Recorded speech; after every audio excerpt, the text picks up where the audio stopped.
नमस्कार। एकता शान्ति र संस्कारको संवाहक कालिका एचडीमा तपाईँलाई स्वागत छ। म सुनिल पराजुली। कालिका समाचार सुरु गरौँ प्रमुख समाचारका शीर्षकहरूबाट। कालिका समाचारको साथमा Tasty FE500 FE500D विजया सिमेन्टको master builder OPC cement building your future. Vatsalya natural IVF आधुनिक चिकित्सा उच्च सफलता दर अन्तर्राष्ट्रिय स्तरको उपचारद्वारा सन्तान प्राप्ति सम्भव छ। यसैले बारम्बार लाइफ बोय भाइरस फाइटर यसले भाइरससँग लड्छ र तपाईलाई सुरक्षा गर्छ। संसारकै number 1 selling germ protection soap brand. नयाँ जमानाको ग्लो एन्ड लभ।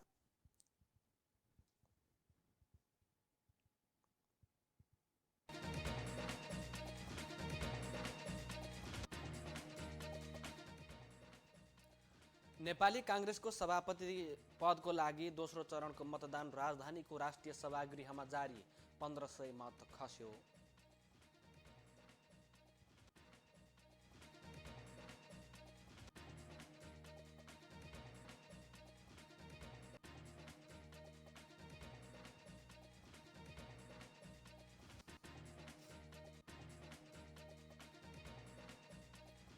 प्रतिनिधि सभाको 10औं अधिवेशनको पहिलो बैठकमा 6 विधेयक पेश। बैठक 1 हप्ताको लागि स्थगित।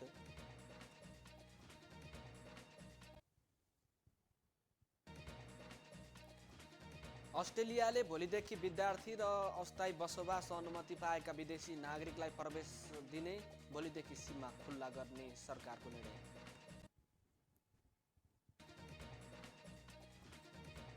र बिग ब्यास लिगमा सन्दीप लामिछाने सम्मिलित, होबार्ट हरिकेन्स पर्थ स्कोर्चसँग पराजित।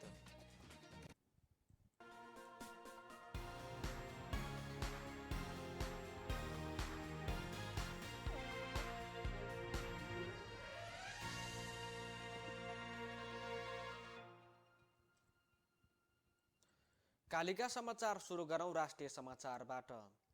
नेपाली काङ्ग्रेसको सभापति पदको लागि दोस्रो चरणको मतदान राजधानीको राष्ट्रिय सभागृहमा जारी छ।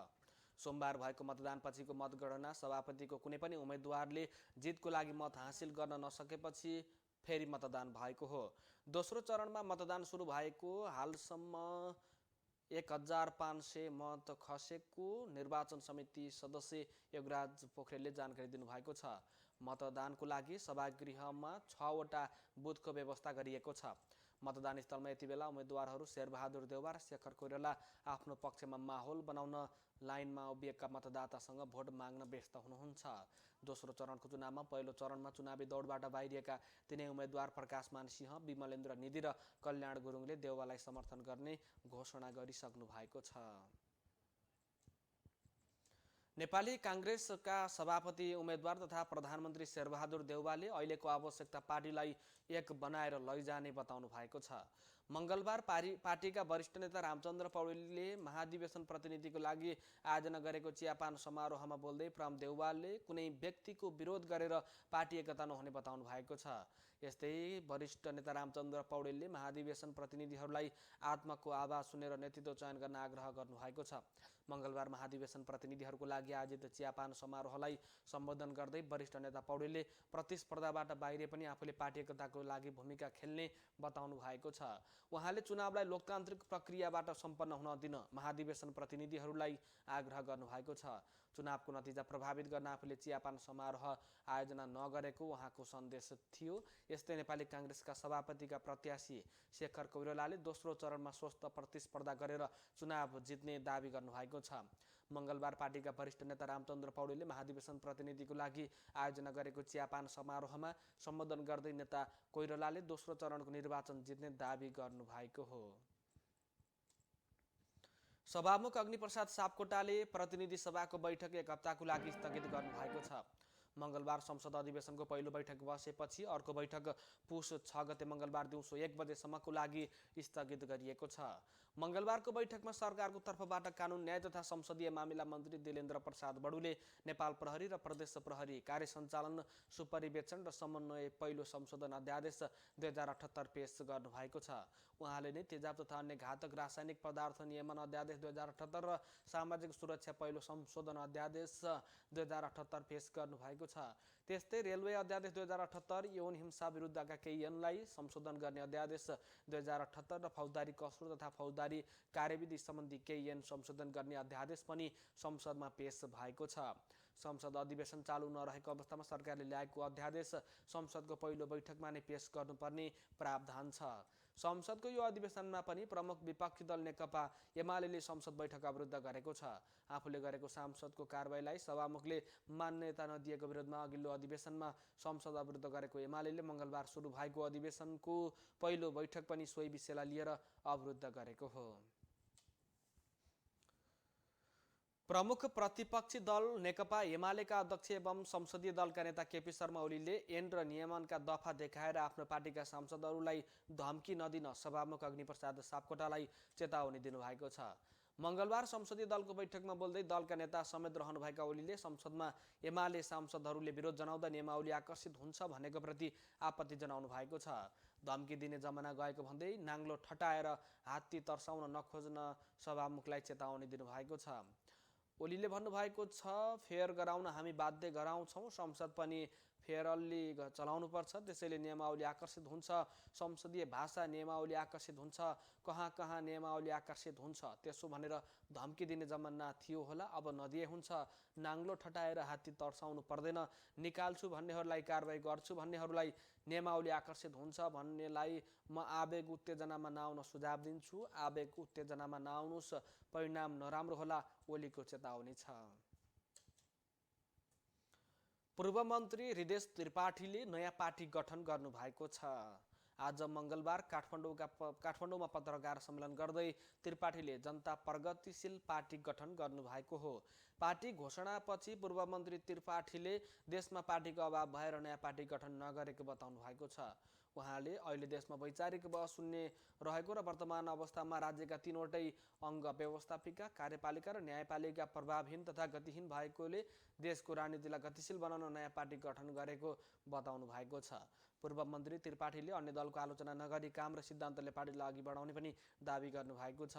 उहाँले संविधान कार्यान्वयनको क्रममा देखिएका जटिलताको पहिचान गरी आउँदो चुनावमा पूर्व सहमति प्राप्त हुँदाहरूमा संविधान संशोधन गर्न आवश्यक रहेको भन्दै आफ्नो पार्टीले संविधान संशोधनको लागि काम गर्ने पनि बताउनु भएको छ।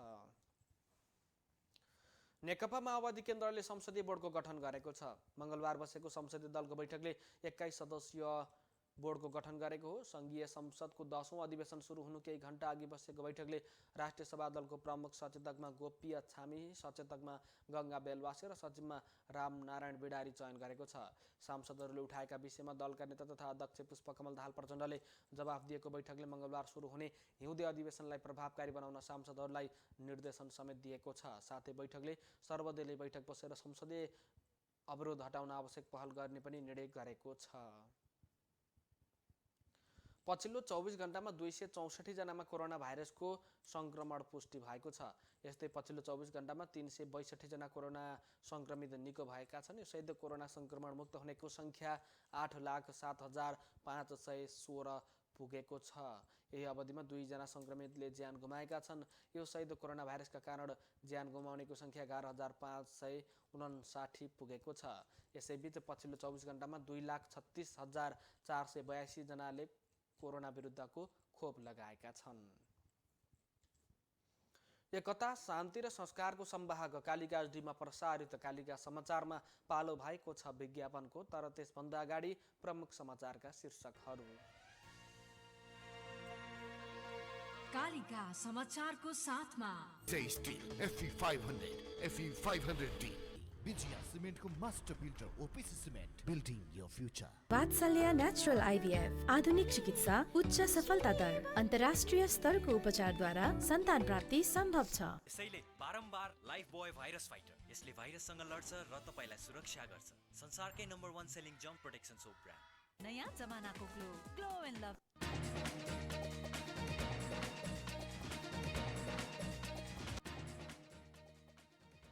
नेपाली काङ्ग्रेसको सभापति पदको लागि दोस्रो चरणको मतदान राजधानीको राष्ट्रिय सभागृहमा जारी, 1500 मत खस्यो।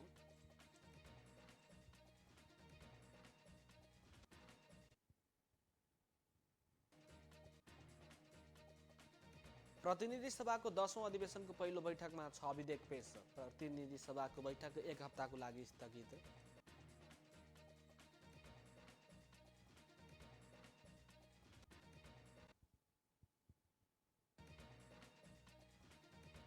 अस्ट्रेलियाले भोलिदेखि विद्यार्थी र अस्थायी बसोबास अनुमति पाएका विदेशी नागरिकलाई प्रवेश दिने।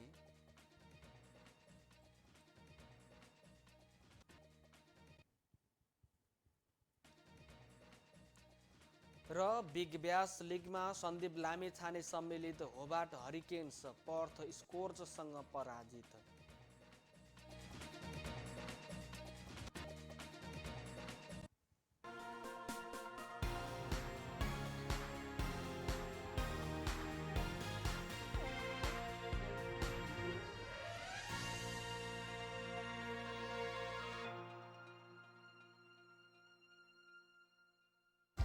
कसम छ यो मातृभूमिको साथ छ मलाई मेरो जगदम्बा सिमेन्टको। मेरो देश मेरो जगदम्बा सिमेन्ट।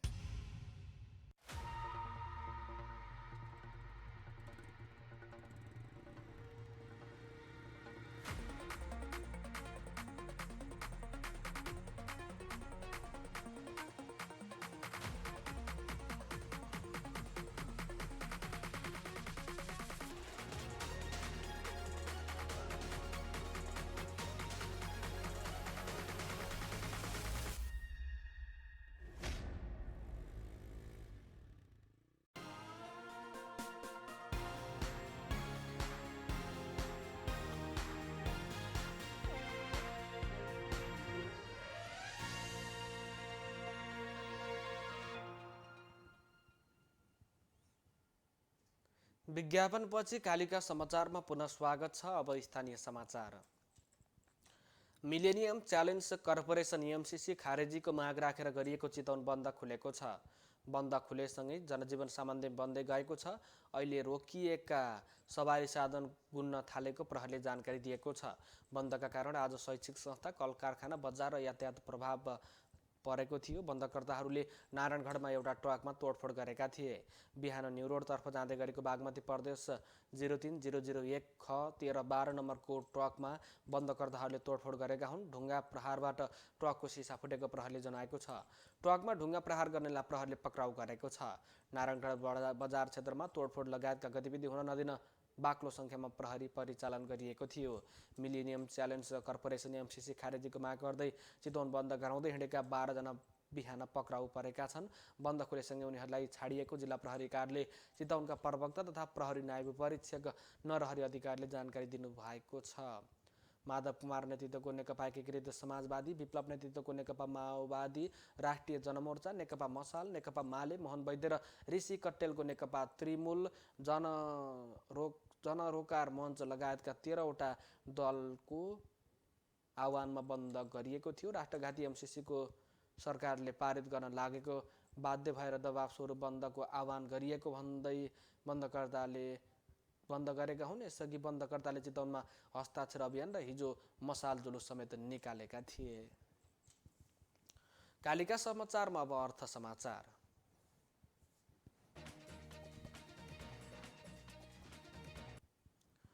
पछिल्लो समय लगातार ओह्रालो लागिरहेको सेयर बजार आज भने उच्च अङ्कले बढेर सकारात्मक सर्किट लागेको छ। बजार खुलेदेखि नै उकालो लागेको सेयर बजार 12:30 बजे 5% बढेपछि 40 मिनटको लागि कारोबार बन्द गरिएको थियो। त्यसपछि खुलेको बजार फेरि उकालो लागेर 6.1% बढेपछि आजको लागि कारोबार बन्द भएको हो। नेप्से 137.8 अङ्कले बढेर 2418.84 बिन्दुमा पुगेको छ। सबै समूहको सेयरमा आज हरियाली देखिएको छ। कालिका समाचारमा अब अन्तर्राष्ट्रिय समाचार। अस्ट्रेलियाले भोलि बुधबारदेखि विदेशी विद्यार्थी र अस्थायी बसोबासको लागि भिसा पाएका विदेशी नागरिकको लागि सीमा खुल्ला गर्ने भएको छ। अस्ट्रेलियाली प्रधानमन्त्री स्कट मरिसनले डिसेम्बर 15 तारिक अर्थात् भोलिदेखि सीमा खुल्ला गर्ने जानकारी दिनुभएको बीबीसीले जनाएको छ। यसअघि अस्ट्रेलियामा विद्यार्थी र अस्थायी बसोबास भिसा रहेका विदेशी नागरिकलाई डिसेम्बर 1 अर्थात् 2 हप्ता अघि नै सीमा खोल्ने निर्णय गरेको भए पनि ओमिक्रोन भेरिएन्टको जोखिम बढेपछि भोलिसम्मको लागि बन्द गरेको थियो। कालिका समाचारमा अब खेल समाचार। नेपाली लेग स्पिनर सन्दीप लामिछाने सम्मिलित Hobart hurricanes big bash league 2021-22 को आफ्नो तेस्रो खेलमा पर्थ स्कोर्ससँग 53 रनले पराजित भएको छ। 183 रनको विजयी लक्ष्य पछ्याएको होबार्ट 19 ओभरमा 129 रनमा अल आउट भयो। होबार्टको लागि बेन म्याकडेरमोटले 29 बलमा 3 चौका र 3 छक्का सहित सर्वाधिक 41 रन बनाए। टिम डेभिडले 10 बलमा 1 चौका र 1 छक्का सहित 17 रन जोडे। सन्दीप लामिछानेले 9 बलमा 1 छक्का सहित 13 रनमा अभिजित रहे। डार्सी सर्ट 29 बलमा 1 चौका र 2 छक्का सहित 31 रनमा क्याच आउट हुन पुगे। 15औं ओभरको अन्तिम बलमा टिम डेभिड क्याच आउट भएपछि सन्दीप ब्याटिङको लागि क्रिजमा पुगेका थिए। सन्दीपले 19औं ओभरको पहिलो बलमा एस्टन टर्नरलाई टिम मिड विकेटमा छक्का प्रहार गरेका थिए।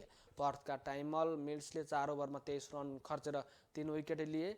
स्टन अगर र इन्टु टाईले 2 विकेट लिए। जेसन बेहेरनडोफ र स्टन टर्नले 1 विकेट लिएका थिए। त्यसअघि टस जितेर पहिले ब्याटिङ थालेको पर्थले निर्धारित 20 ओभरमा 5 विकेट गुमाउँदै 182 रन बनाएको थियो। एकता शान्ति र संस्कारको संवाहक कालिका एचडीमा प्रसारित कालिका समाचारको अन्त्यमा प्रमुख समाचारका शीर्षकहरू पुनः एकपटक।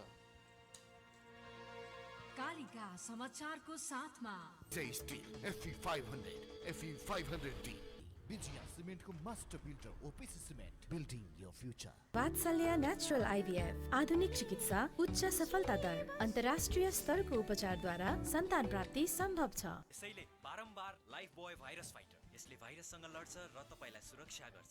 संसारकै number 1 selling germ protection soap brand. नयाँ जमानाको ग्लो एन्ड लभ।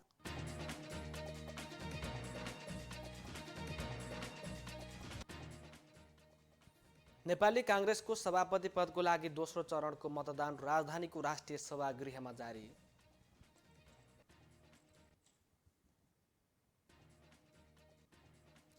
प्रतिनिधि सभाको 10औं अधिवेशनको पहिलो बैठकमा 6 विधेयक पेश। बैठक 1 हप्ताको लागि स्थगित।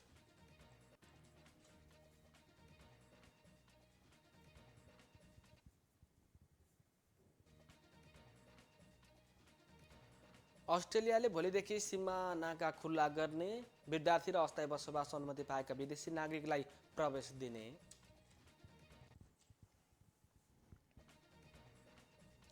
र बिग ब्यास लिगमा सन्दीप लामिछाने सम्मिलित होबार्ट हरिकेन्स पर्थ स्कोर्ससँग पराजित।